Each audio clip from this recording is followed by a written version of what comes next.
This channel does not promote any violent, harmful, or illegal activities. All content provided by this channel is meant for an educational purpose only.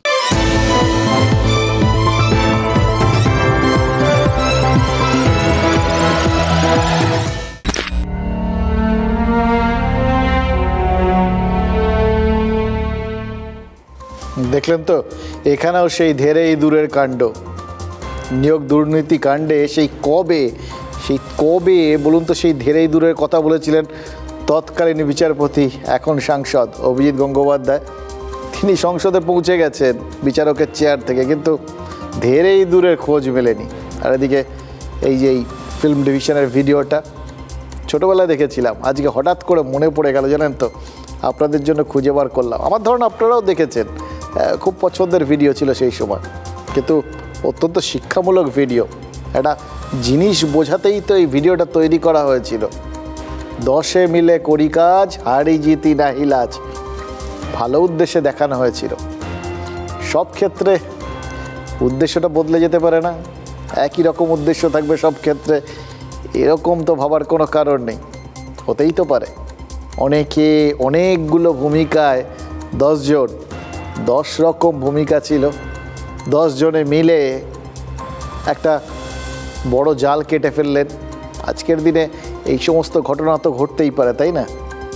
দেখুন, আমরা জানি না কে কিভাবে করেছেন, কিন্তু কিছু কিছু প্রশ্ন মনের মধ্যে উঠেছে, বুঝলেন তো? সেগুলো এই কি অদ্ভুতভাবে ওই ফিল্ম ডিভিশনের ভিডিওটার সঙ্গে মিলে গেল।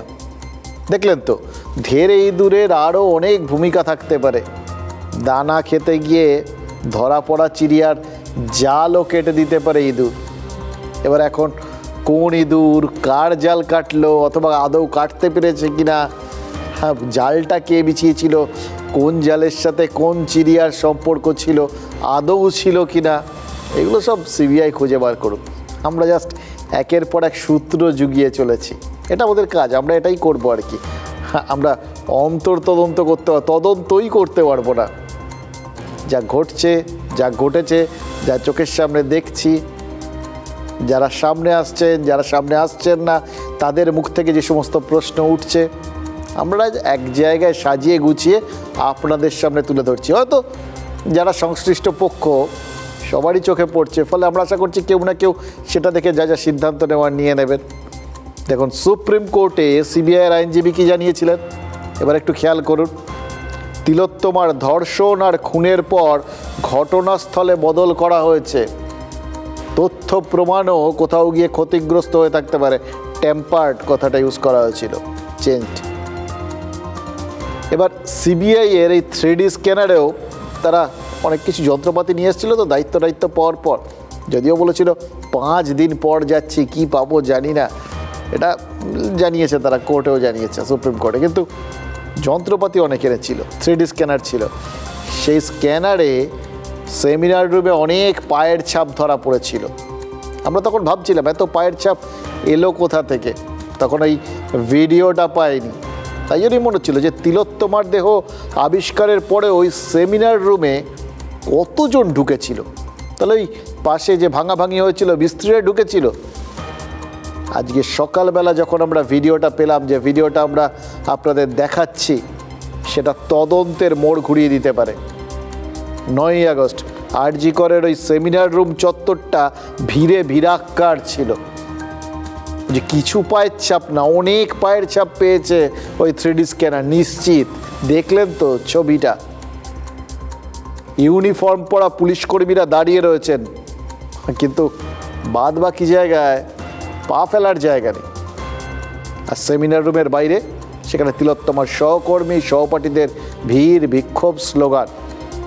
এবার এই ভেতরের এই যে ভিড়টা দেখলেন, পায়ের জঙ্গল, সেখানে কে কে ছিল সেই প্রসঙ্গে পরে আসছি।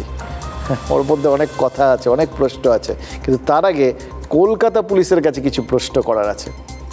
আচ্ছা বলুন তো, এরকম একটা ভয়াবহ ক্রাইম যেখানে ঘটে গেছে, সেখানে এত লোক ঢুকলো কী করে? কলকাতা পুলিশের কমিশনার কয়েকদিন আগে বেশ জোরের সঙ্গে বলেছিলেন যে কলকাতা পুলিশ প্রমাণ নষ্ট করেছে। এটা যদি কেন্দ্রীয় এজেন্সি প্রমাণ করে দিতে পারে, তাহলে তিনি আর তার টিম আইনি ব্যবস্থার মুখোমুখি হতে তৈরি। বেশ জোরের সাথে কথাটা বলেছিলেন বিনীত গোয়েল, খুব জোর ছিল গলায়। দেখুন, যদি সিবিআই এরকম কিছু প্রমাণ করে আইনের মুখোমুখি তো এমনিই হতে হবে, সেটা পরের প্রশ্ন। কিন্তু এইখানে এই ফুটেজে তো দেখা যাচ্ছে ওই ভিড়কে সরানোর কোনো চেষ্টাই করছে না পুলিশ। পায়ে পায়ে যে প্রমাণ নষ্ট হয়নি জোরের সঙ্গে বলতে পারবেন কমিশনার? এই কথাটাই তো সিবিআই সুপ্রিম কোর্টে বলেছে। অকুস্থল, ক্রাইম প্লেস অল্টার্ড, বদলে গেছে। পায়ে পায়ে কি বদলে যেতে পারে না? ফরেন্সিক এভিডেন্স সেটা কি পায়ে পায়ে অনেক দূরে সরে যেতে পারে না? এই প্রশ্নটার জবাব তো দিতে হবে, তাই না?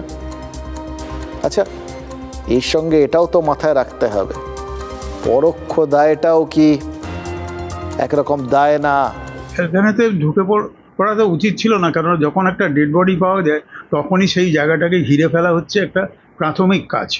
কেননা তা নইলে মানে ডেড বডিটাকে কেউ সরিয়েও নিয়ে চলে যেতে পারে, প্লাস হচ্ছে নয়তোবা ডেড বডির পজিশন অল্টার হতে পারে, যেখানে ছিল যেখানে ঘটনাটা ঘটেছে তার থেকে পাশাপাশি যদি ঘর থাকে অন্য ঘরে নিয়ে গিয়ে রাখা হয়েছে কিনা, সেখানে কোনো কিছু স্টেন, যেমন রক্তর দাগ, বমি করে ফেললে বমি, অথবা স্টুল যদি বেরিয়ে যায় স্টুল, এই সমস্তগুলো তো সেখানে থাকতে পারে।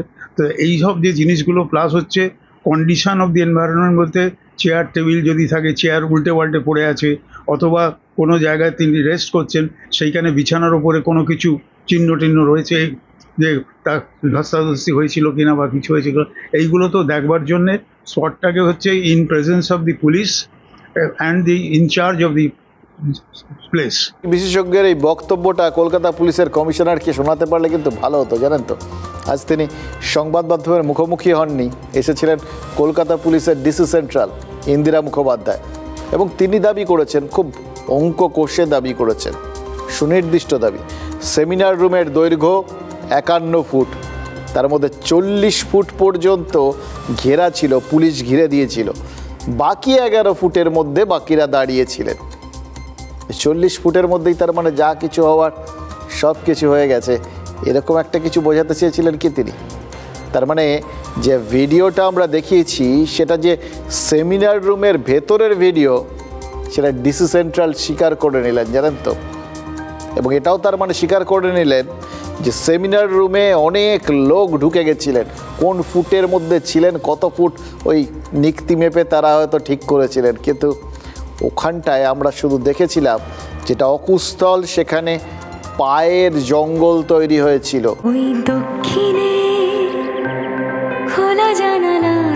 গাঙ্গুলি গ্রুপ আপনার পছন্দ বোঝে।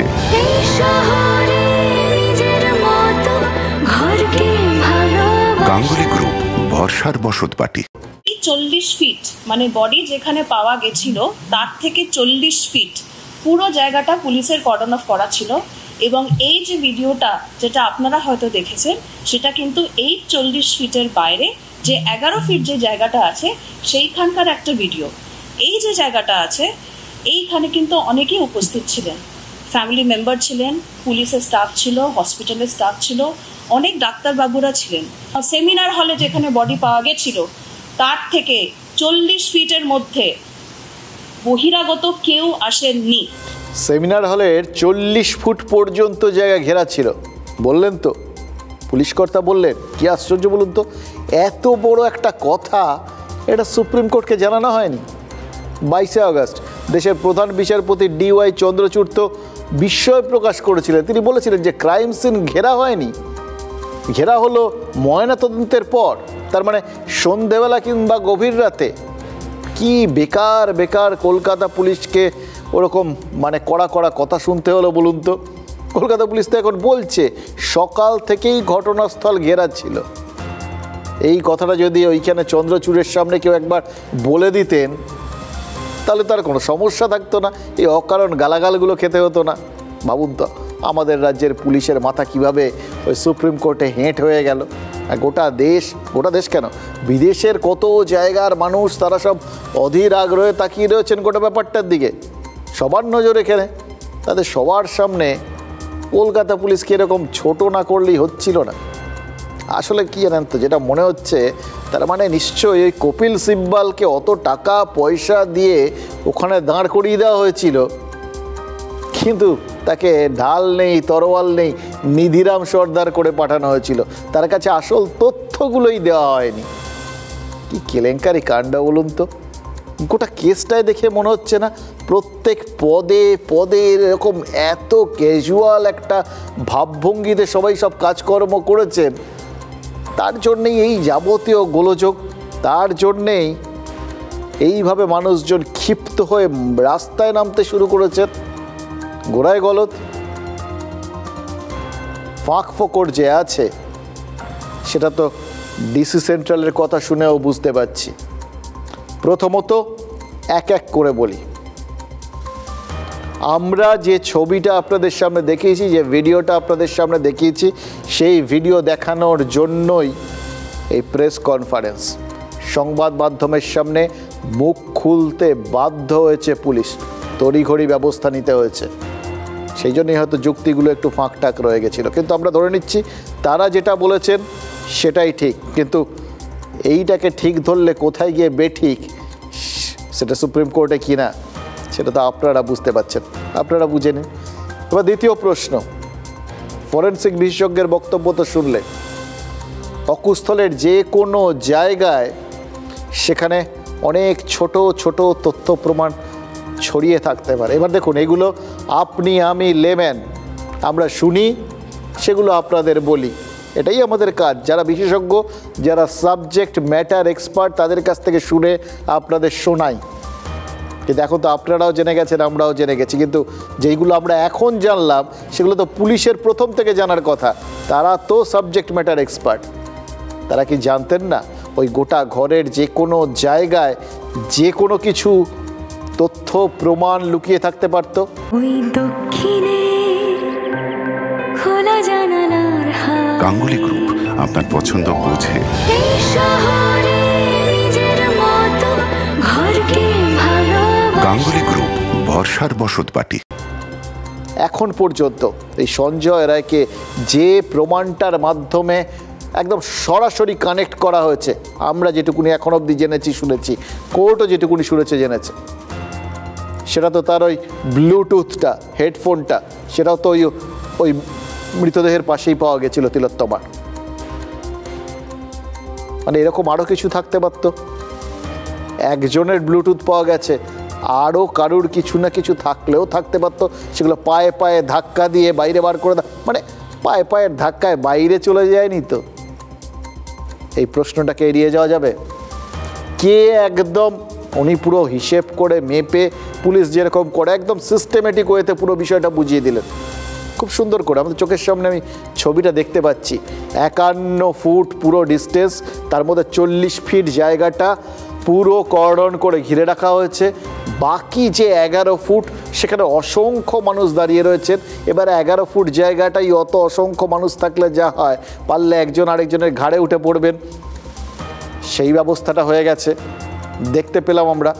তার মধ্যে আবার ওই 11 ফিটের মধ্যেও নাকি চেয়ার টেয়ার দিয়ে বসার ব্যবস্থাও করা হয়েছিল বলে বললেন তিনি। 11 ফুট জায়গা কতটা হয় বলুন তো? ওই অসংখ্য লোক, তারপর আবার বসার চেয়ার। আর একটা জিনিস মনে হচ্ছে, ওখানটায় সবাইকে আসার বসার ব্যবস্থা করে দেওয়া হলো কেন? ওখানে কি কোনো সার্কাস হচ্ছিল ভেতরে? একটা গ্যালারির দরকার ছিল। ঠাকুর দেখতে গেছেন তো নিশ্চয়ই প্রত্যেকবার। ঠাকুরের সামনের একটা জায়গা ঘিরে দেওয়া থাকে না? তার বাইরে অসংখ্য মানুষ ভেতরে ঢোকে প্যান্ডেলের মধ্যে, তারপর বেরিয়ে যায়। ঠাকুর তো সবাই দেখতে পায়, তার কারণ ওই সামনেটা ঘেরা থাকে, একটা বিশেষ অঞ্চল ফাঁকা করে রাখা থাকে, প্রত্যেকটা মানুষ দেখতে পায়।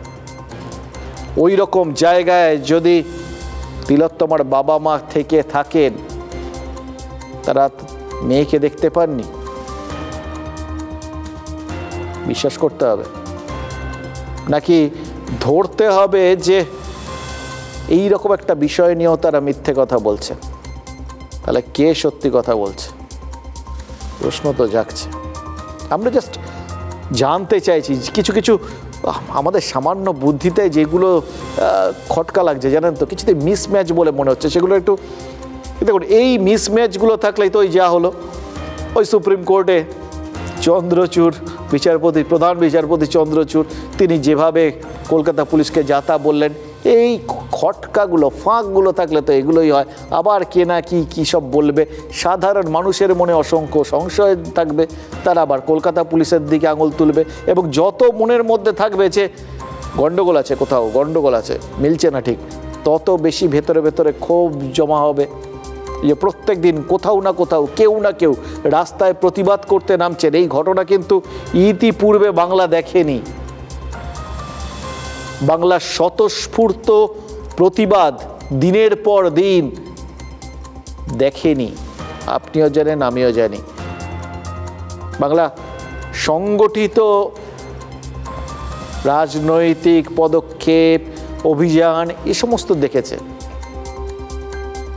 অসংগঠিত ভেতর থেকে, জ্বালার থেকে মানুষ বেরিয়ে আসছে, এবং সে জ্বালা প্রশমিত হচ্ছে না, প্রত্যেক দিন মানুষ বেরোচ্ছে, কোথাও না কোথাও বেরোচ্ছে, এক জায়গার থেকে আরেক জায়গায় ছড়িয়ে যাচ্ছে এটা। এবং সব স্তরের মানুষ, খেয়াল করে দেখুন, ছাত্র, শিল্পী সবাই বেরোচ্ছেন। হীরক রাজার দেশ হলে তো এদের প্রত্যেকের জন্য আলাদা আলাদা করে ওই মগজ ধোলাইয়ের ঘর তৈরি করতে হতো, সেই হ্যান্ডেল ছিল না। এটা চাষির মন্ত্র, এটা শ্রমিকের মন্ত্র, অনেক মন্ত্র তৈরি করতে হতো, সবাই তো নেমেছে। দেখে যে বিষয়টা বলছিলাম, এই খটকাগুলো দেখুন, সিবিআই যে 3D স্ক্যানিংয়ে ঘটনাস্থলে অসংখ্য পায়ের জুতোর ছাপ পেল, সেটা কাদের? আবার ঘটনা প্রসঙ্গে তো সেই জায়গাতে ফিরে আসছি। কলকাতা পুলিশ তো দাবি করছে যে ঘটনাস্থলে বহিরাগত কেউ ছিল না। এটাও সত্যি যে কলকাতা পুলিশ আরজি কর হাসপাতালের সব স্টাফকে চেনে না, কে বহিরাগত কে নয় সেটা পুলিশের পক্ষে জানা সম্ভব নয়। কিন্তু যখন বলছে তখন নিশ্চয়ই তারা সব জেনে বুঝেই বলছে। পুলিশের আর জানতে কতক্ষণ লাগে, তারা সব জানতে পারে। অন্তত এই ছবি দেখে আমরা যখন কিছু লোকজনকে নির্দিষ্ট করে চিহ্নিত করে দিতে পারছি, পুলিশ কি বাকি লোকদের চিহ্নিত করেনি? ডেফিনেটলি করেছে। আপনাদের জন্যে আমার জন্যে ওয়েট করেনি। কিন্তু ধরে নিচ্ছি যে বহিরাগত কেউ নন, হাসপাতালের ভেতর লোক, সেরকমও যদি থেকে থাকে, তাহলে হাসপাতালের ভেতরের লোককেই বা কী করে এই সেমিনার রুমের কাছাকাছি যেতে দেওয়া হলো? এটাও তো খুব আপনার আমার মতো সাধারণ মানুষের সাধারণ বুদ্ধির প্রশ্ন। ওই হাসপাতালেই তো ধর্ষণ আর খুন হয়েছে, আর আমরা জানি যেখানে যেটুকুনি এই ক্রাইম টাইম হয়, যে স্তরের ক্রাইমই হোক না কেন, সেখানকার সংশ্লিষ্ট প্রত্যেকটা লোকই পোটেনশিয়াল সাসপেক্ট, সোজা বাংলায় কোট আনকোট সন্দেহভাজন। কে বহিরাগত কে হাসপাতালের লোক সেটা পুলিশ জানতে পারে। কে দোষী কে দোষী নয়, কে ঘটনার সাথে যুক্ত কে যুক্ত নয়, সেটা তো তদন্ত না করে এরকম মুখ দেখে বোঝা সম্ভব নয়। তাহলে কি করে ওর মধ্যে যে কেউ তারা এই ঘটনার সাথে যুক্ত নয় পুলিশ নিশ্চিত হয়ে গেল? আর যে ঘটনার সাথে যুক্ত কেউ যদি ওখানে থাকে, সে যে ওখানে ঢুকে কোনো ম্যাল প্র্যাকটিস করবে না, কোনো তথ্য প্রমাণ পেলে সেটাকে সরিয়ে দেওয়ার বা নষ্ট করার চেষ্টা করবেন না, এই গ্যারান্টিটাই বা কে দিল? দেখুন, ভেতরের লোকও তো প্রমাণ নষ্ট করতেই পারে, তাই না? পুলিশ কাউকে অ্যালাউ করলো কি করে, বড় প্রশ্ন। তাই পুলিশের যুক্তির থেকে আরেকটা জিনিস অদ্ভুত ঠেকছে, জানেন তো? ওখানে শুধু যে এখন যা বুঝতে পারছি ওইটুকুনি জায়গার মধ্যে অসংখ্য লোকজন ঢুকে যায়নি, রাজনীতিও ঢুকেছে, গুতিয়ে গাতিয়ে ঠিক জায়গা করে নিচ্ছে। তাই জন্যই তৃণমূলের মুখপাত্র জয়প্রকাশ মজুমদার যুক্তি সাজাচ্ছেন, তিনি কৌতূহল তত্ত্ব খাড়া করেছেন, জানেন তো? এবং এই জায়গাটাতেই সব থেকে মজা লাগে, যেখানে কেউ যেতে পারে না বা যেখানে কারুর যাওয়া উচিত নয়। যে বিষয়টা ওই বললাম, পুলিশও তদন্ত না করে পৌঁছতে পারে না, পুলিশও তদন্ত শেষ করতে পারেনি, সিবিআই ঢুকেছে তারাও তদন্ত করছে, এখনও পৌঁছতে পারেনি। মানে সাধারণ অসাধারণ সমস্ত লোকজন যেখানে পৌঁছতে পারে না, সেখানে রাজনীতি অনায়াসে পৌঁছে যায়। আমরা অনেক ক্ষেত্রে দেখি যে বাড়িতে গলায় দড়ি দিয়ে কেউ আত্মহত্যা করেছে, আশেপাশে পাড়ার লোকজন ছুটে আসে, এসে সেই ঘরে দাঁড়িয়ে যায়। এটা মানুষের স্বাভাবিক প্রবৃত্তি। এই পৃথিবীর বিরাট খাতায় পাঠ্য যেসব পাতায় পাতায় শিখছি সেসব কৌতূহলে সন্দেহ নেই মাত্র। সত্যি তো, লাশ দেখার কৌতূহল। একটি মেয়ে, সে আপনার আমার যে কোনো বাড়ির মেয়ে হতে পারত, তার মৃত্যু হয়েছে স্বাভাবিক মৃত্যু নয়। পুলিশ রয়েছে, তারপরে অসংখ্য মানুষ ওখানে ভিড় জমালো শুধু কৌতূহল নিয়ে। এই কৌতূহলের বিষয়টা প্রকাশ না করলে হচ্ছিল না। তাহলে যেটা শুরুতে বলছিলাম সেটাই সত্যি, অতগুলো মানুষ ওখানে পৌঁছেছিলেন সার্কাস দেখতে। কি মনে হচ্ছিল ভেতরে একটা হাস্য কৌতুক হচ্ছে? সত্যিই তো, রাজনীতিকদের মনে হতে পারে, তারা অবশ্য মানুষের মনটা বোঝেন, জানেন তো। জয়প্রকাশ মজুমদার যাকে কৌতূহল বলছেন, হয়তো ঠিকই বলছেন, কৌতূহলই হয়তো ছিল, আর কোনো উৎসাহ বা আর কোনো উদ্দেশ্য একদম কারোর মনে ছিল না। থট রিডিং করেছেন তো, রাজনীতিকরা পারেন, জানেন তো। কারোর মনে আর কোনো উদ্দেশ্য ছিল না। ওনারা যখন বলে দিয়েছেন আমরা ধরে নিচ্ছি, সবাই খোলা মনে, সবাই ঘুরে বেড়াচ্ছিলেন, এপাশ ওপাশ রাস্তা দিয়ে যাচ্ছিলেন, শুনেছেন, জাস্ট দেখতে গেছিলেন, কারোর মনে আর কিচ্ছুটি ছিল না। তা এইরকম কৌতূহল কার কার মনে ছিল, এটাও তো একটু জানার দরকার। ঘটনাচক্রে আমরা কি দেখেছি জানেন? এই কৌতূহলীদের বেশিরভাগই ছিলেন ওখান থেকে সরিয়ে দেওয়া প্রিন্সিপাল সন্দীপ ঘোষের ঘনিষ্ঠ বৃত্তের মানুষজন, এবং যাদের মধ্যে অনেকেই বহিরাগত। ঠিক শুনছেন, যাদের সঙ্গে আর জি কর হাসপাতালে কোনো সম্পর্ক নেই, তারাও ওখানে ছিলেন। কিন্তু ঘটনাচক্রে তাদের সঙ্গে ওই এক্স প্রিন্সিপাল অফ আর জি কর, তখনকার প্রেজেন্ট প্রিন্সিপাল সন্দীপ ঘোষের সম্পর্কের কথাটা সবার জানা। এবার এর মাধ্যমে কি প্রমাণ হয় না প্রমাণ হয়, এটা আদৌ কোনো পয়েন্ট কি নেই মামলার ক্ষেত্রে, সিবিআই ভাবুক। কিন্তু এই মামলায় নিছক কৌতূহলী বলে তাদের তো আর চালিয়ে দেওয়া যাবে না। যখন জানতে পারবেন তারা কারা। আইনজীবী শান্তনু দে মুহুরী, ছবিতে যাকে ওই সবুজ টি শার্ট পরে দেখা যাচ্ছে। আমরা যখন শান্তনুদের সাথে যোগাযোগ করি, তিনি তখন ক্রাইম সিনে যাওয়ার কথা স্বীকার করেছেন। তার মানে আমাদের ভিডিওটা যে 16 আনা সত্যি, সেটা ওই শান্তনু দে মুহুরী ফোনে কার্যত স্বীকার করে নিয়েছেন। পরে অবশ্য তো দেখলেন, শুনলেন, ওই যেটা ডিসি সেন্ট্রাল বলে দিয়েছেন, তিনি বলে দেওয়ার পর অবশ্য এই ভিডিও যে সত্যি, আমরা যে সত্যি জিনিসপত্রই তুলে ধরি এবং আমরাই প্রথম ধরতে পারি, ছাড়ছি না বিষয়টা, সেটা আপনাদের বুঝতে অসুবিধা হচ্ছে না। কিন্তু যেটা বোঝাতে পারিনি বা বলা ভালো আমরা নিজেরা বুঝতে পারিনি, আপনাদেরও বোঝাতে পারবো না, ওই ক্রাইম সিনে একজন আইনজীবীর কি প্রয়োজন, তাও সেই আইনজীবী যিনি সন্দীপ ঘোষের বেশ ঘনিষ্ঠ। আইনজীবী শান্তনু দে মুহুরী জানিয়েছেন তিনি নাকি হাসপাতালের আউটডোরে ডাক্তার দেখাতে গিয়েছিলেন। সেখান থেকে তিনি ক্রাইম সিনে পৌঁছে গেলেন কি করে? Thought reading. এটা কিশোর কুমারের সিনেমার গান হয়ে গেল মশাই। জানা থা জাপান, পৌঁছ গে চীন, সমঝ গে না। কিন্তু সমঝানার তো অনেক ব্যাপার বাকি রয়েছে, জানেন তো। আপনাদের ছবির কথা মনে হচ্ছিল, দেখছিলাম আর কি, ওই লালবাজারে ডেকে পাঠানো হয়েছিল মীনাক্ষী মুখোপাধ্যায়কে, বাম নেত্রী, ওই আর জি করের হামলার ঘটনাতেই। এবার তিনি যে গেছেন, আমরা সেই ছবিটা দেখছিলাম, তার সঙ্গে আইনজীবী ছিলেন। এরকম ক্ষেত্রে আইনজীবী কেন সঙ্গে যায়? সঙ্গে যায় তাকে যাতে কোনো রকমভাবে হেনস্থা না হতে হয় বা আইন বহির্ভূতভাবে তাকে কোনো রকমভাবে যাতে হেনস্থা না করা যায়, সেইটা নিশ্চিত করতে, অর্থাৎ সোজা বাংলায় বাঁচাতে। ভরসা, ওখানে আইনজীবী কাকে ভরসা দিতে পৌঁছেছিলেন? এই প্রশ্নটা তো সমঝ মে নেই আয়া।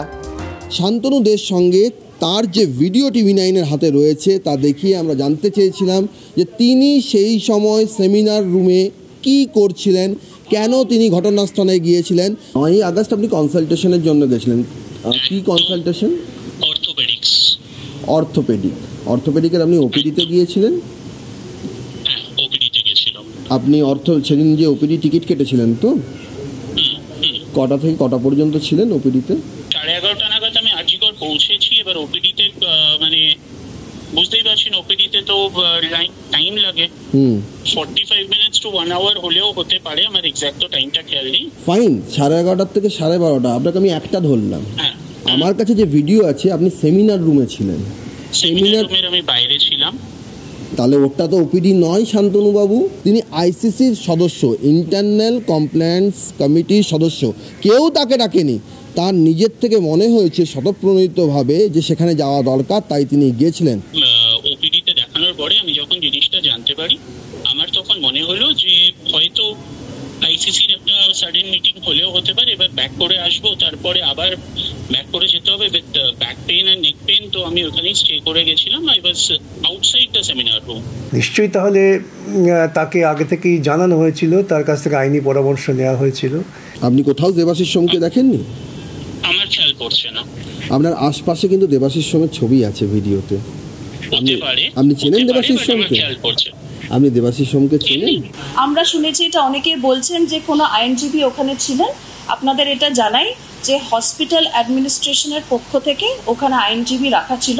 এটা নিয়ে মনে হয় ওরা বেটার বলতে পারবেন কারা ছিলেন, কিন্তু যিনি আইনজীবী ছিলেন উনিও কিন্তু হসপিটালের পারমিশন নিয়ে সম্ভবত ওখানে ছিলেন। এটা মনে হয় হাসপাতাল কর্তৃপক্ষ বেটার বলতে পারবেন যে ওনারা কেন আইনজীবী রেখেছেন। পুলিশে ছুলে ক ঘা তো শুনেছেন, বাঘে ছুলেও ক ঘা সেটাও জানেন, এবার TV9 ছুলে ক ঘা সেটাও দেখলেন।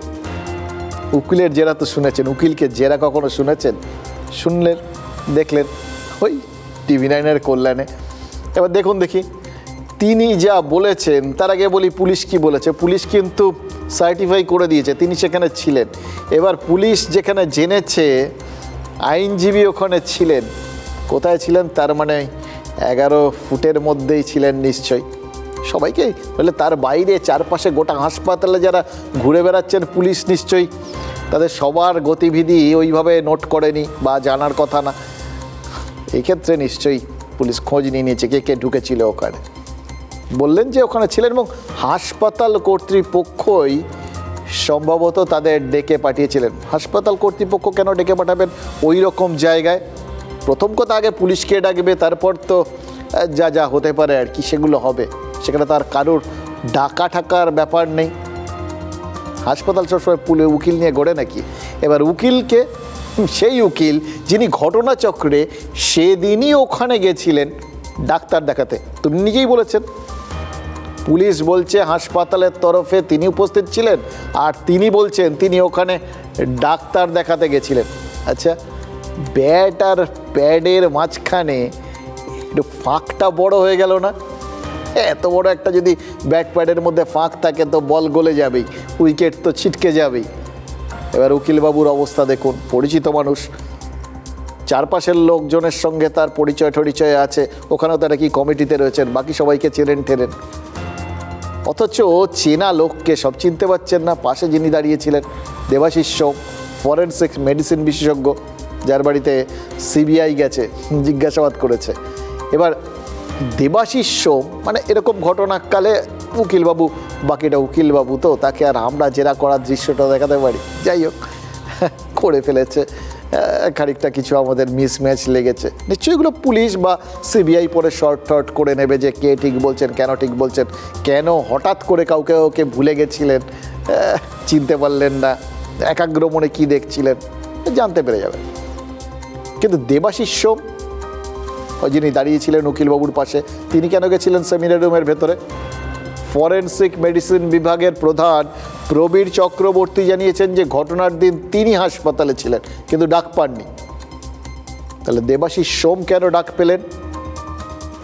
তিনিও সন্দীপ ঘোষের ঘনিষ্ঠ বলেই কি তাকে ওখানে ডাকা হয়েছিল, নাকি তিনিও ঘুরতে ঘুরতে হঠাৎ খবর পেয়ে ওখানে চলে গেছিলেন? সবাই এরকম খবর পেয়ে যদি ওখানে ঢুকে পড়েন তাহলে তো বলতে হবে ক্রমে ক্রমে সেই বার্তা চারপাশে এমনভাবে ছড়িয়ে গেছিল, অনেকের কানেই সেটা SOS-এর মতো শুনিয়েছিল। SOS জানেন তো, আরতি বার্তা। কেন গিয়েছিলেন আপনি ওখানে? পোস্টিং ছাড়া কেন গিয়েছিলেন? আমার ওখানে পোস্টিং আছে।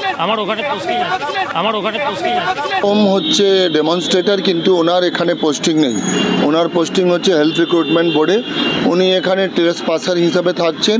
এত ভাইটাল যেখানে মানে PM হচ্ছে, হ্যাঁ, সারা দেশ জুড়ে আপনি দেখলেন কি একটা মেয়ের এই ঘটনাটার পরে এবার এত বড় মানে গ্রস নেগলিজেন্স কি একটা লোক, ও তো ট্রেসপাসার, ও তো এখন কেউ নেই, তো সেখানেই বা কী করছিল? এটাও হতে পারে কি উনি কিছু তথ্য নষ্ট করে দিয়েছেন, যার ফলে CBI কিছু বার করতে পারছে না। সে তিনি আর্জি করে থাকতে পারেন। আবারও বক্তব্য, ক্রাইম সিনে গেলেন কী করে, এবং তিনি একজন ফরেন্সিক এক্সপার্ট, যদি ক্রাইম সিনে গিয়ে দেখে থাকেন তাহলে কী করে সেটাকে আত্মহত্যা বলে চালাবার চেষ্টা করা হলো? নিশ্চয়ই তার পরামর্শ নেওয়া হয়েছে, এবং তার মতো অভিজ্ঞ একজন চিকিৎসক নিশ্চয়ই বুঝেছেন এটা খুন,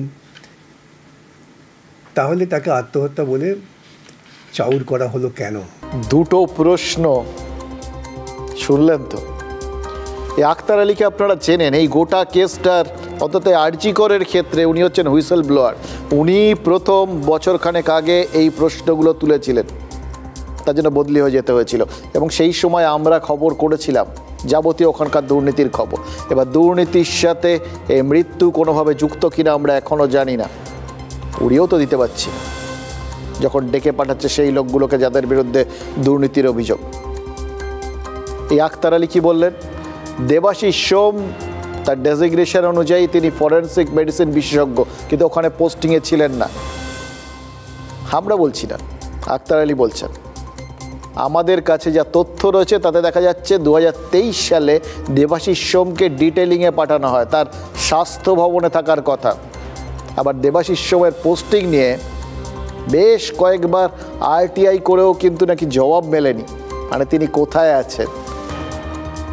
সে সুকুমার রায় সেই গেছো দাদার মতো নয়, কোথায় কখন থাকেন কেউ কিছু জানে না, ব্যাপারটা অনেকটা সেরকম আর কি। কোথায় আছেন, কি আছেন, কেউ বলতে পারছে না। তো না বলুক, অন্য সময়ের কথা যাদের বোঝার তারা বুঝবে। RTI-এর জবাব কে দেবে না দেবে তাদের দায়। কিন্তু দেবাশিস সোম আজকে CGO কমপ্লেক্সে গেছিলেন কেন? তারপরে নিশ্চয়ই CBI কিছু প্রশ্নের উত্তর খুঁজছে, সেই প্রশ্নগুলোর উত্তর মিললেই বোধহয় এই প্রশ্নেরও উত্তর মিলে যাবে।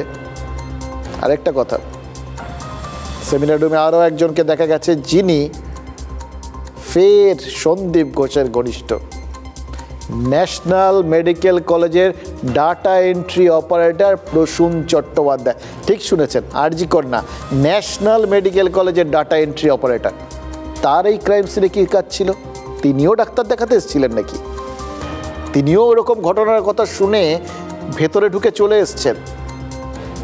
ভাবুন তো, একটা বন্ডিং ব্যাপারটা আছে জানেন তো, সলিড বন্ডিং, আত্মিক যোগ, টেলিপ্যাথি কাজ করে। আছে আছে টেলিপ্যাথি আছে এরকম নিশ্চয়ই, মানে ফেলুদা থাকলে ডেফিনেটলি এরকম বলতো জানেন তো। টেলিপ্যাথির জোর আছে। সন্দীপ ঘোষের টেলিপ্যাথির জোর কি আছে জানি না, CBI খুঁজে বার করবে। কিন্তু ফের ওই পয়েন্টে আসি, ক্রাইম সিনে তার কাজ কি ছিল? এই প্রসূন চট্টোপাধ্যায়ের সঙ্গেও আমরা যোগাযোগের চেষ্টা করেছিলাম, তিনি মেসেজ পড়েছেন কিন্তু উত্তর দেননি। স্বাভাবিকভাবেই হয়তো বলার কিছু ছিল না, বা এখনও ভেবে উঠতে পারেননি কি বলবেন, ডাক্তার দেখাতে গেছিলেন নাকি তার বিষয়। সন্দীপ ঘোষও তো ডাক্তার, ডাক্তার দেখাতে যেতেই পারতেন। সে যা এগুলো যেখানে যা জবাব দেবার তিনি দেবেন, কিন্তু ওই প্রশ্নটা কি এড়ানো যাবে? বিকাশ ভট্টাচার্য যেটা তুলেছেন, এতগুলো জ্ঞানী গুণী লোক সব এক জায়গায় চলে এলেন, তার মধ্যে কেউ ফরেন্সিক মেডিসিন বিশেষজ্ঞ, কেউ উকিল, কেউ এই ধরনের বিষয়ের সঙ্গে যুক্ত আর কি। এই ধরনের বিষয় মানে ডাটা এন্ট্রি অপারেটর তো হাসপাতালেই তো কিছু অভিজ্ঞতা তো আছে, সঙ্গগুণ।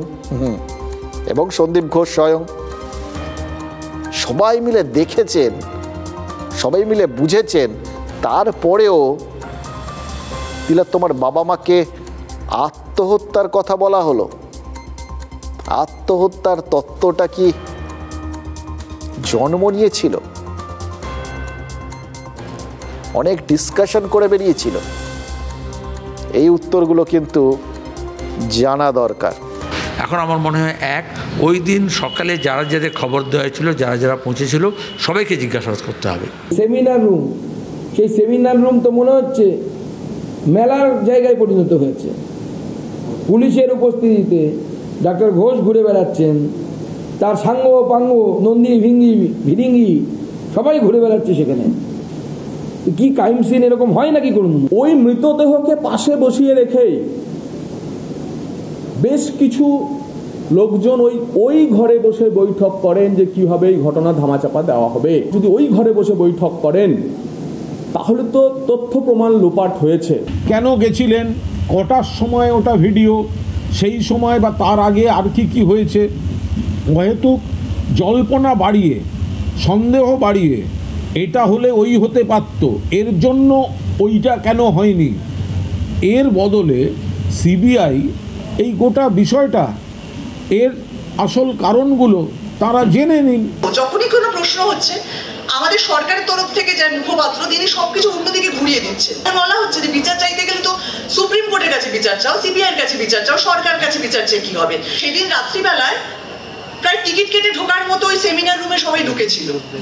এত লোক ঢুকলো কিভাবে সেমিনার রুমে? কারা ঢোকালো? মৃতদেহ তড়িঘড়ি পুড়িয়ে দেওয়ার শুরু থেকে সেই দিন 9 তারিখ থেকে বোঝা যাচ্ছে, এবং তারপরে সমস্ত আমাদের যখন নজরে আসে ওখানকার চিকিৎসকরা আমাদের জানান যে কারা কারা এসছিল, কাদের মৃতদেহ আবিষ্কারের পরেই কারা যে কাদের ডাকা হয়েছিল ওখানে। শান্তনু দে, এই দেবাশিস সোম, এদেরকে এতদিন কেন কলকাতা পুলিশ গ্রেপ্তার করেনি? তারা তো ব্যর্থ হয়েছে।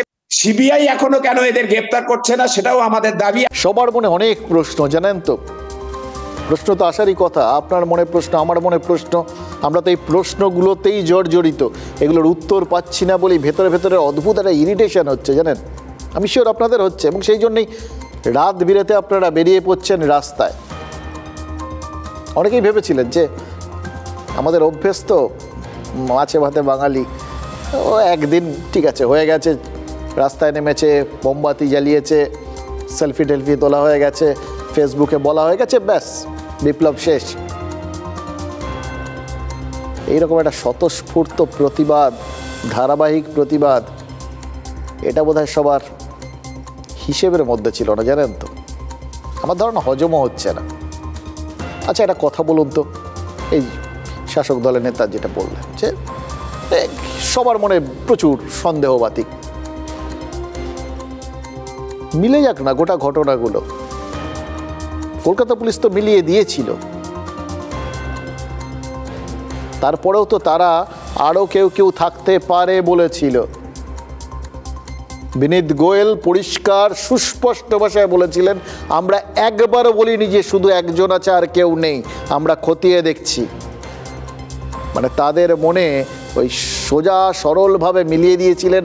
12 ঘন্টার মধ্যে লোককে ধরে প্রমাণ সব কিছু জোগাড় করে ওই সঞ্জয় রায়, তারপরেও তাদের মনে সন্দেহ ছিল। তাহলে শাসক দলের সন্দেহটা এত দ্রুত মন থেকে হাওয়া হয়ে গেল কি করে? আর যদি হয়েই গিয়ে থাকে তাহলে তারাও বারবার ওই দোষীর শাস্তি চাই, দোষীর শাস্তি চাই সমস্ত বলছেন কেন? হয়ে গেছে তো, আর সংশয় নেই। নিশ্চিত করে বলুন না অমুকের শাস্তি চাই, অমুকের ফাঁসি চাই, বলছেন না কেন? সুতরাং আজকের দিনের জন্য ওনাদের এই আসলে একটা সময়ের পর না, যখন কোথাও গিয়ে যুক্তি কাজ না করে, তখন কোথাও গিয়ে একটা মরিয়া আরতি বেরিয়ে আসে। আমরা কিছু কিছু জিনিসকে আরতি বলেই ধরছি, সেটার মধ্যে ঢুকছি না, কিন্তু সন্দেহবাতিকটা ছাড়তে পারছি না, জানেন তো। যদি নিরসন হয়ে যাবে, দেখবেন রাস্তায় রাত্রিবেলা একটা লোকও বেরোচ্ছে না। দেখুন, যাদের ছবিতে দেখা গেছে তারা কারা, কি বৃত্তান্ত, যতটা পেরেছি আপনাদের সামনে তুলে ধরছি। এই ভিডিওটাও তো আমরাই দেখাতে শুরু করেছিলাম প্রথম। এবার যাদের এই ছবিতে, এই ভিডিওতে দেখা যায়নি, অথচ ঘটনা ঘটার পর তারাও যে আরজি করে উপস্থিত হয়েছিলেন, তাদের ভূমিকাটাও একটু খতিয়ে দেখা দরকার, তাই না? আমরা কয়েকজনের খবর জানি এরকম, অন্তত 3 জন। রাজ্য মেডিকেল কাউন্সিলের সহসভাপতি সুশান্ত রায় তার প্রথমজন, বাকি দুজন তার সূত্রে জানা। সুশান্ত রায় আমাদের কাছে ওই দিন ওই সময়ে আরজি করে যাওয়ার কথাটা স্বীকার করেছিলেন। তিনিই জানিয়েছিলেন যে শাসক দলের চিকিৎসক নেতা বিরূপাক্ষ বিশ্বাস এবং অভিক দেও আরজিকর হাসপাতালে গিয়েছিলেন এবং ঘটনাচক্রে এরা সবাই ফের সন্দীপ ঘোষেরই ঘনিষ্ঠ। আচ্ছা, সঞ্জয় রায় কি এত বড় অপরাধী আর ক্রাইমটা এতটাই সহজ সরল? মিলছে না তো দুটো। যদি এতটাই সহজ সরল হতো গোটা বিষয়টা, তাহলে এত বড় বড় নাম সেদিন সঙ্গে সঙ্গে ঘটনাস্থলে উপস্থিত হয়েছিল কেন? কিসের জন্য? কি ঠিক করতে, কাকে বাঁচাতে, কাকে পরামর্শ দিতে? সহজ সরল বিষয়। এটাকে কি এখনো ওপেন অ্যান্ড শাট কেস বলা যায়? খুললাম, সলভ করে দিলাম, বন্ধ করে দিলাম। আপনাদের কি মনে হয় যায়? আমার তো মনে হয় আরও অনেক কথা বলা বাকি আছে, যে কথাগুলোর কিছু কিছু আজ অন্তত না বললেই নয়।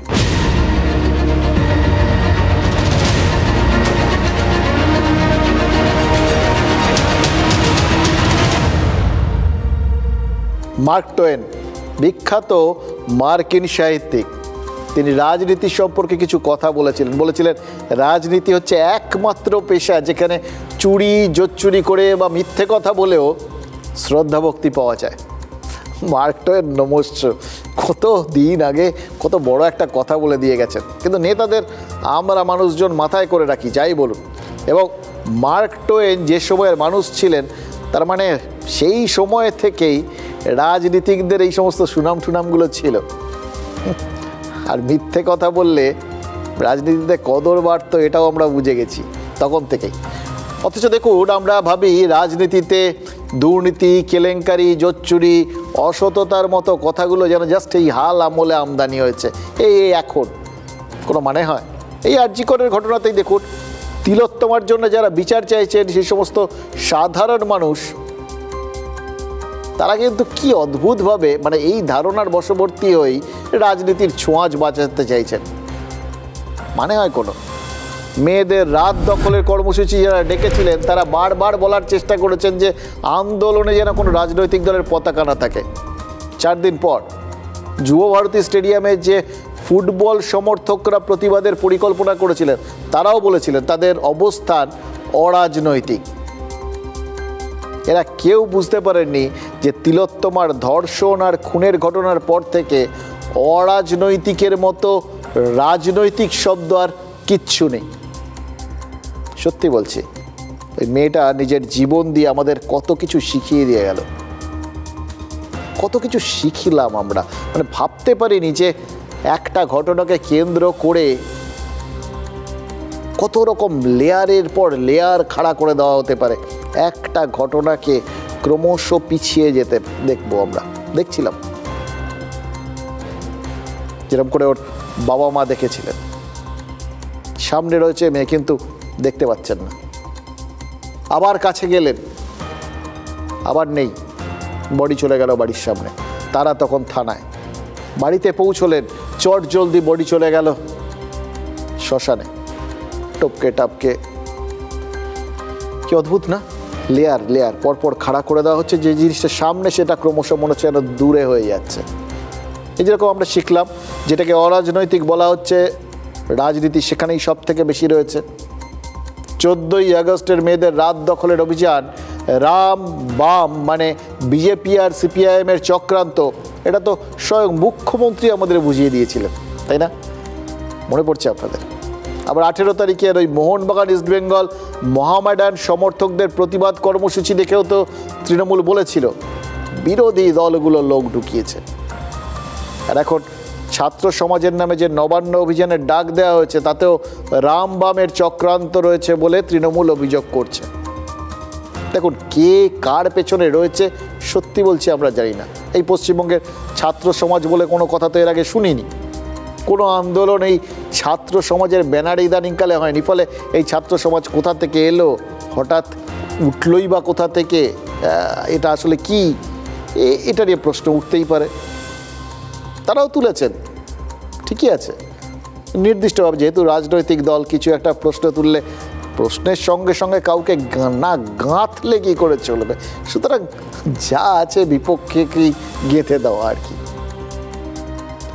কিন্তু আমাদের মধ্যেও এই প্রশ্নটা রয়েছে, 27শে আগস্টের নবান্ন অভিযানের পেছনে অ্যাকচুয়ালি কারা রয়েছে?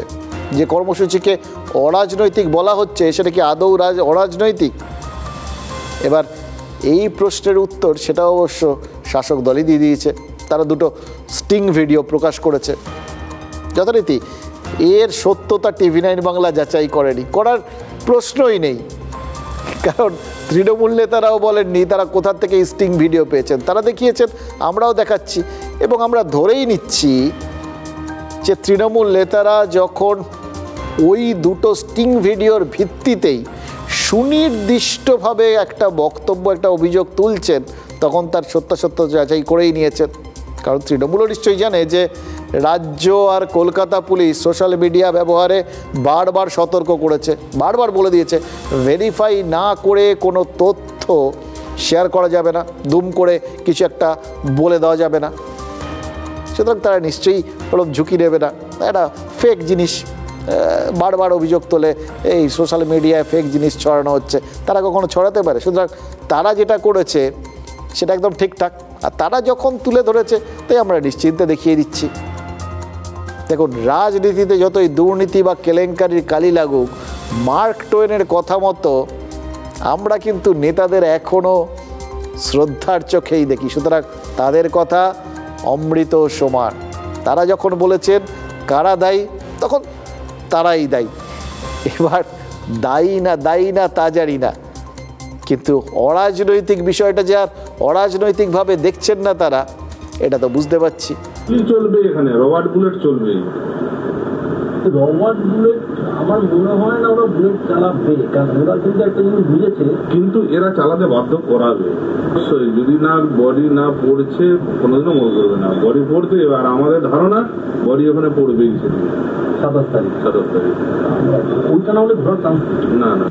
একটা দুটো বডি যদি না পড়ে কিচ্ছু, তোমাকে মারবো, হ্যাঁ, এটা কিন্তু যত মেরে ফেললে কিন্তু আর আমরা ভয়টা কেটে যাবে। একদম মারবো করে যদি ছুটা এখন, হ্যাঁ, তাহলে কিন্তু কাজ। যে ধরো সিপিএম ফরওয়ার্ড ব্লক একসঙ্গে থেকে, ফরওয়ার্ড ব্লক হচ্ছে তোমার সিপিএম এর বিরুদ্ধে, বামফ্রন্টের বিরুদ্ধে গিয়ে কিন্তু তোমার হচ্ছে যে আন্দোলন করতে গিয়ে 5টা ডেড বডি, 5 জনের গুলি করছে, মনে পড়ছে? একদম। এটা সোশ্যাল মিডিয়া দিয়ে লোক খেপিয়ে হাওয়ায় গন্ডগোলের চেষ্টা হচ্ছে।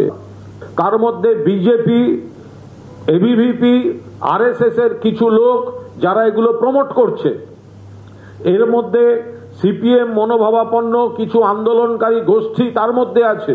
বাইরে রাজ্য থেকেও নির্দিষ্ট গ্রুপ করে করে কিছু লোক বাংলায় নাশকতার জন্য ঢোকানোর চেষ্টা হতে পারে। পুলিশের পোশাক পরে, পুলিশের ভুয়ো পোশাক এরা তৈরি করে নিজেরা কোনো গুলি চালানো বা এমন কোনো কিছু করা যাতে সরকার এবং পুলিশ সম্পর্কে ভুল ধারণা তৈরি হয়। গোটাটাই শকুনের রাজনীতি হচ্ছে। দেখুন, আবার বলছি, এই ভিডিওর সত্যাসত্য আমরা যাচাই করিনি, কিন্তু এই ভিডিওর সত্যাসত্য নিয়ে আমরা ক্রমশ নিঃসন্দেহ হয়েছি। প্রথম কারণটা বললাম, দ্বিতীয় কারণটা হচ্ছে তৃণমূল নেতারা প্রেস কনফারেন্স করে যে ভিডিওটা দেখালেন, সেই একই ভিডিও কিছুক্ষণ পর রাজ্য পুলিশ দেখিয়েছে। রাজ্য পুলিশের 2 শীর্ষ আধিকারিক, এডিজি আইন শৃঙ্খলা মনোজ ভার্মা আর এডিজি দক্ষিণবঙ্গ সুপ্রতিম সরকার যে সাংবাদিক সম্মেলন করেছেন, সেখানেও এই দুটো ভিডিওর উল্লেখ রয়েছে, এবং এই দুটো ভিডিওর ফুটেজ পেন ড্রাইভে করে সংবাদ মাধ্যমকে দিয়ে দেওয়া হয়েছে। এবার পুলিশ নিজেরাই যখন ভিডিওটা শেয়ার করছে, তারাই তো বলেছে ফেক জিনিস কখনো শেয়ার করবেন না। সুতরাং আমরা ধরে নিচ্ছি যেটা একদম সত্যি, ধ্রুব সত্যি।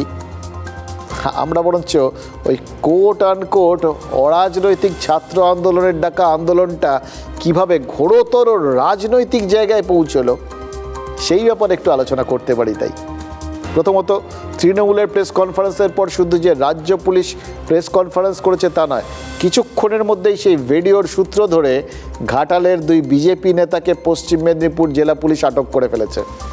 পুলিশ সুপার ধৃতিমান সরকার বলেছেন যে আরও একজনকে তারা খুঁজছেন এবং আটকদের জিজ্ঞাসাবাদ করে ডিটেল পরিকল্পনা জানার চেষ্টা করা হচ্ছে।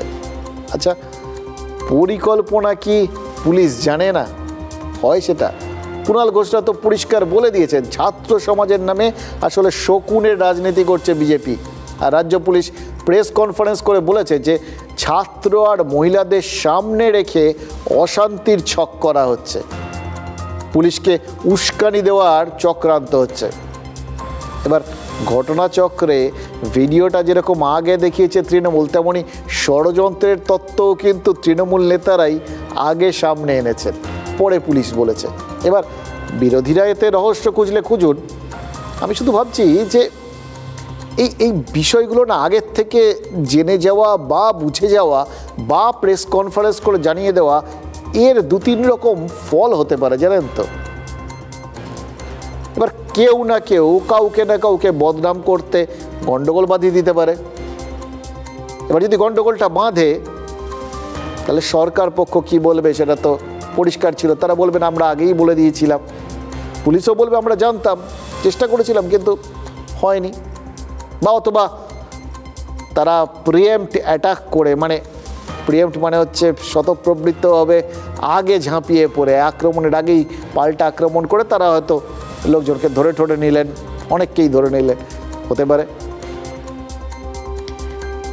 এবার যাদের বিরুদ্ধে অভিযোগ তারাও আবার বলতে পারেন ওই যখন বলে দিয়েছিল তখনই জানি যে আমাদের সামনে আমরা শান্তিপূর্ণ আন্দোলন করছিলাম, কেউ না কেউ তার মধ্যে লোক পাঠিয়ে দিয়ে করিয়ে দিয়েছে।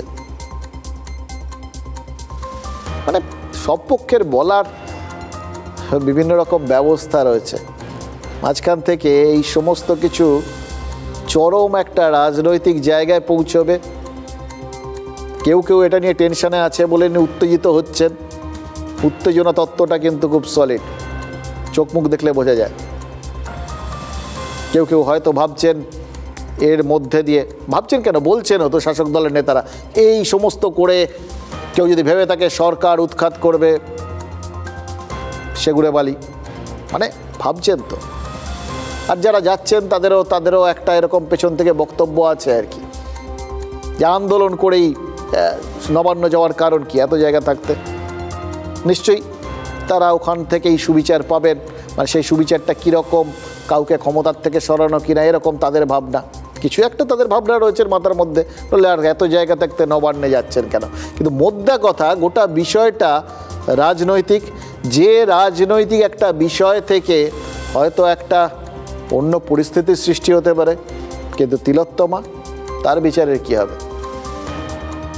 আমার খালি ঘুরে ফিরে একটা কথা মনে হয়, কারণ আমি তো আপনাকে, আমাকে, আমার মতো সাধারণ মানুষকে রিপ্রেজেন্ট করছি, যারা রাত্রিবেলা বেরোই, আমরা এখনও বেরোচ্ছি বিভিন্ন সময় বিভিন্ন গোষ্ঠীতে, ছোট ছোট দল করে, বড় দল করে, যেখানে পাচ্ছি যেরমভাবে পাচ্ছি। আসলে ভাবছি এটা প্রতিবাদ করা দরকার, যেখানে পাচ্ছি পৌঁছে যাচ্ছি। যারা শুধু নিজেদের বাড়ির মেয়েদের কথা ভাবছি, বাড়ির ছেলেদের কথাও ভাবছি, কিন্তু বিশ্বাস করুন ওখানটায় যদি একটি ছেলে থাকতো, আমি দেখছিলাম একটি বাচ্চা মেয়ে এটা কথাটা বলেছে, স্কুলের ছাত্রী। সে বলছিল যে ওখানে একটা ছেলে থাকলেও খুন হতো, শুধু তফাৎ একটাই, সে ধর্ষিত হতো না, হয়তো খুব খারাপভাবে খুন হতো। কি পরিস্থিতি ভাবুন তো। আরেকটা কথা, আমি শুধু ভাবছি 14 তারিখ রাতে RG কর হাসপাতালের হামলার বিষয়টা যদি তৃণমূল আগে ভাগে জানতে পারত, তাহলে তো কলকাতা পুলিশ একটা বিড়ম্বনার হাত থেকে বেঁচে যেত। দেখলেন তো কীভাবে ওরা সব আগে আগে করে দিচ্ছেন, তারপর পুলিশ জানছে। পুলিশ কমিশনার বিনীত গোয়েল বলেছিলেন তাদের কাছে কোনো ইনপুটই ছিল না যে একসঙ্গে অত লোক জড়ো হয়ে যাবে বা হাসপাতালে হামলা করবে। দেখুন RG করে হামলা তো হলোই, এমার্জেন্সির রুম টুম যা ভাঙার সেগুলো তো ভাঙলই, সেই সঙ্গে হামলাকারীরা আন্দোলনকারীদের মঞ্চটাও ভেঙে দিল। একদম নির্দিষ্ট টার্গেট, যেখানে সেখানে। মানিকতলার ওসি দেবাশিস দত্ত তিনি তো নিজে আমাদের সেদিন বলেছিলেন হামলাকারীরা আন্দোলনকারী ডাক্তারদের নাম করে করে খুঁজছে। তার মানে তারা নিশ্চয়ই আন্দোলনকারী ছিল না। এবার আন্দোলনকারীরা তাদের ভিড়ের মধ্যে কাউকে নিয়ে এসেছিল আন্দোলনটাকেই ভাঙতে। এটা একটু জটিল বিষয় হয়ে যায়। এবং এখন মনে হচ্ছে এইসব কিছু আদৌ হতো না যদি না কোনোভাবে শাসক দলের ইন্টেলিজেন্সটা আগে কাজ করতো। বাম আমলে অভিযোগ উঠতো যে আলিমুদ্দিন থেকে নাকি মহাকরণ চালানো হচ্ছে, আর এখন রাজ্যের শাসক দল যা ইন্টেলিজেন্সের নমুনা রাখছে তাতে কেউ না কেউ তো বলতেই পারেন যে গোটা প্রশাসনটা আসলে ওই শাসক দলের অফিস থেকে নিয়ন্ত্রণ করা হচ্ছে। শুধু একটা কথা বুঝতে পারছি না, আরজি করে পৌঁছে সবার ইন্টেলিজেন্সটা নষ্ট হয়ে যায় কী করে? আরজি করের ক্ষেত্রে হলেই তখন কেউ কিছু জানতে পারেন না, চারপাশে সব কিছু জেনে যান। তাহলে তো শুধু হামলা নয়, তিলোত্তমার ধর্ষণ আর খুনের ঘটনাটাই হয়তো নাও ঘটতে পারতো। সোফার মানে এখনো অবধি আমাদের কাছে কোনো অর্গানাইজেশন পারমিশনের জন্য এই যে প্রোগ্রাম হবে তার পারমিশনের জন্য এখনো অবধি কেউ অ্যাপ্লাই করেনি। অবশ্যই আমরা অনুমতি নিয়েছি, আমাদের কাছে মেল আছে পুলিশের কাছে, আপনারা ফোন করে জেনে নিতে পারেন। আমাদের কাছে ভার্বালি প্রথমে আমরা অনুমতি নিয়েছিলাম। পশ্চিমবঙ্গ ছাত্র সমাজ নামে কোনো সংগঠনের অস্তিত্বের কথা এর আগে আমরা শুনিনি। পশ্চিমবঙ্গ ছাত্র সমাজের যে ফেসবুক পেজ, শুরু থেকে বলা হচ্ছে যে এই আন্দোলনটি সম্পূর্ণ অরাজনৈতিক। কাদের ফলো করা হয় পশ্চিমবঙ্গ ছাত্র সমাজে আপনারা দেখতে পাচ্ছেন। এটা সম্পূর্ণভাবে অরাজনৈতিক একটি ডাক, এর সাথে কোনো রাজনৈতিক দলের কোনো রাজনৈতিক নেতৃত্বর কোনো প্রত্যক্ষ এবং পরোক্ষভাবে সম্পর্ক নেই। রাজনীতির ঊর্ধ্বে উঠে এই ডাক সমাজের নেপথ্যে যারা আছেন তারা হয়তো ঘটনাস্থলে থাকবেন না, কিন্তু উস্কানিমূলক প্ররোচনামূলক বক্তব্য চলছে, উস্কানিমূলক মন্তব্য করছেন, হিংসায় উস্কানি দিচ্ছেন কালকের আন্দোলনে, তাদের আমরা চিহ্নিত করার চেষ্টা করছি এবং প্রয়োজনীয় আইনি ব্যবস্থা নেওয়া হবে। নবান্ন ঘেরাওয়ের যে ডাক, সেটা বিজেপি ডাকেনি, বিজেপি সমর্থন দিয়েছে। তাই আগে থেকে কুণালবাবু নিজেকে সেফ সাইড করে নিতে চাইছেন। হ্যাঁ, গুলি চলবে, নকল পুলিশ দিয়ে গুলি চালানো হবে, এগুলো আপনি জানলেন কোথা থেকে? মানে এইটাই কালকে হয়তো তৃণমূল করবে, সেই কারণে আজকে আমাদের মানে বিজেপির ঘাড়ে এটাকে চাপিয়ে দিয়ে সে নিজেকে পাশ কাটিয়ে চলে যাওয়ার চেষ্টা করছে। আমি মনে করলে তৃণমূলের কোনো একটা নেতা পুলিশের কোনো একজনের ছবি দিয়ে এই ভিডিও বানিয়ে দিতে পারি। শুধু আমি কেন, এখন কম্পিউটার এমনভাবে তৈরি হয়েছে, সেই কম্পিউটারে তৈরি করে যাই। আমরা তৈরি আছি, আইনি পথে লড়াইটা করব। পুলিশ বলে দিল নবান্ন অভিযান বেআইনি। কাল তো শুধু ছাত্র সমাজ নয়, ডিএ আন্দোলনকারীদের সংগ্রামী যৌথ মঞ্চও তো নবান্ন অভিযান ডেকেছে। পুলিশ জানিয়েছে যে তাদেরকেও অনুমতি দেওয়া হয়নি, অর্থাৎ নবান্নের দিকে কাল যারাই এগোবে প্রশাসন তাদের বেআইনি জমায়েতকারী বলে চিহ্নিত করতে পারে। সুপ্রিম কোর্টের প্রধান বিচারপতি কিন্তু বলেছেন যে শান্তিপূর্ণ আন্দোলনকারীদের পুলিশ বাধা দিতে পারবে না। এবার কাল যদি মিছিল শান্তিতে এগোয় তাহলে পুলিশ কী করবে? এটা খুব ইন্টারেস্টিং একটা ব্যাপার। আজ এই একটু আগে নবান্নের সামনে অবস্থান মঞ্চের জায়গা দেখতে গেছিলেন সংগ্রামী যৌথ মঞ্চের প্রতিনিধিরা। অভিযোগ কি জানেন? পুলিশ কর্মীরা নাকি তাদের বাধা দেন, দুপক্ষের মধ্যে কিছুক্ষণ তর্কাতর্কি হয়। আজই যদি এই হয়, কাল কি হবে? আর যাই হোক, তখন ওই শান্তিপূর্ণ বিষয়টা আর খাটবে না, তাতে অবশ্য পুলিশের বাঁচোয়া, নাহলে তো আবার সুপ্রিম কোর্টের বক্তব্যটা কার্যকর হয়ে যেতে পারে, সেটা মুশকিল। দেখুন, ঘাটালের বিধায়ক শীতল কপাট বলেছেন যে তৃণমূল আর পুলিশ এক হয়ে নাকি বিজেপিকে বদনাম করার চেষ্টা করছে। আর আসানসোল দক্ষিণের বিজেপি বিধায়ক অগ্নিমিত্রা পালের কথাটা আরও ইন্টারেস্টিং। তার যুক্তি হচ্ছে বাইরের থেকে লোক এনে নাকি কালকের মিছিলে অশান্তি পাকানোর প্ল্যান করেছে তৃণমূল। এবার আগে ভাগে বিজেপির ঘাড়ে দোষ চাপিয়ে রেখে দিচ্ছে যে যাতে ওই অরাজনৈতিক আন্দোলনটার গায়ে রাজনৈতিক ষড়যন্ত্রের স্ট্যাম্পটা লাগিয়ে দেওয়া যায় এবং কিছু ঘটলে সেটা তাদের ওপরই দায় বর্তাবে। এবার দেখুন, এগুলো সবাই রাজনৈতিক তত্ত্ব, কে ঠিক কে ভুল জানি না, শুধু এইটুকু বুঝতে পারছি অরাজনৈতিক বলে আসলে সত্যিই কিছু নেই, পুরোটাই রাজনৈতিক।